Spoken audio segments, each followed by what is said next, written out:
खावर आयरा के घर पहुंच जाता है। आयरा उसे देखकर गुस्से में चिल्लाती है कि तुम्हारी हिम्मत कैसे हुई यहाँ आने की। खावर कहता है, आयरा प्लीज मेरी बात सुन लो, और जबरदस्ती उसका हाथ पकड़ लेता है। आयरा खुद को छुड़ाने की कोशिश कर ही रही होती है कि उसी वक्त कामयार वहां पहुंच जाता है और खावर से पूछता है कि तुम यहाँ क्या कर रहे हो। खावर चालाकी से कहता है कि मुझे तो आयरा ने बुलाया था, ये तुम्हारे साथ नहीं रहना चाहती। ये सुनते ही कामयार गुस्से में आकर उसका गिरेबान पकड़ लेता है और कहता है कि तुम्हारी घटिया प्लानिंग एक बार कामयाब हो गई, लेकिन अब अगर आयरा के पास नजर आए तो जिंदा नहीं छोड़ूंगा। वो खावर को घर से निकलवा देता है। आयरा कामयार से कहती है कि अगर आज तुम मुझ पर भरोसा नहीं करते तो पता नहीं क्या हो जाता। कामयार जवाब देता है कि मैं तुम्हारी तरह नहीं हूँ, जिससे मोहब्बत करता हूँ उस पर भरोसा भी करता हूँ।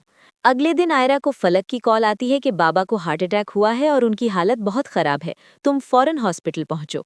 आयरा ये बात कामयार को बताती है, लेकिन वो जाने से इनकार कर देता है और कहता है कि अगर तुम्हें जाना है तो ड्राइवर के साथ चली जाओ, वैसे भी तुम्हारे बाबा मुझे पसंद नहीं करते। आयरा रोती हुई हॉस्पिटल पहुंचती है।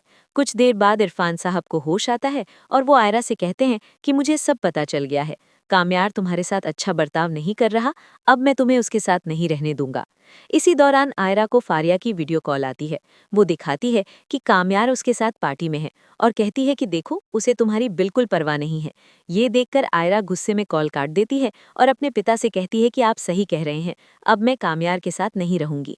इरफान साहब आयरा को अपने साथ ले जाते हैं। जब आयरा घर वापस नहीं आती तो कामयार की दादी परेशान होकर उसे कॉल करती हैं, लेकिन इरफान साहब फोन छीन कर कह देते हैं कि आयरा अब आपके पोते के साथ नहीं रहना चाहती, दोबारा संपर्क करने की जरूरत नहीं है।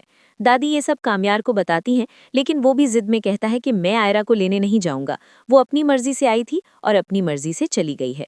इसके बाद इरफान साहब आयरा की टिकट बुक करवा देते हैं और कहते हैं कि अब तुम इस देश में नहीं रहोगी। आयरा बाहर जाने की तैयारी कर लेती है और एयरपोर्ट के लिए निकल जाती है।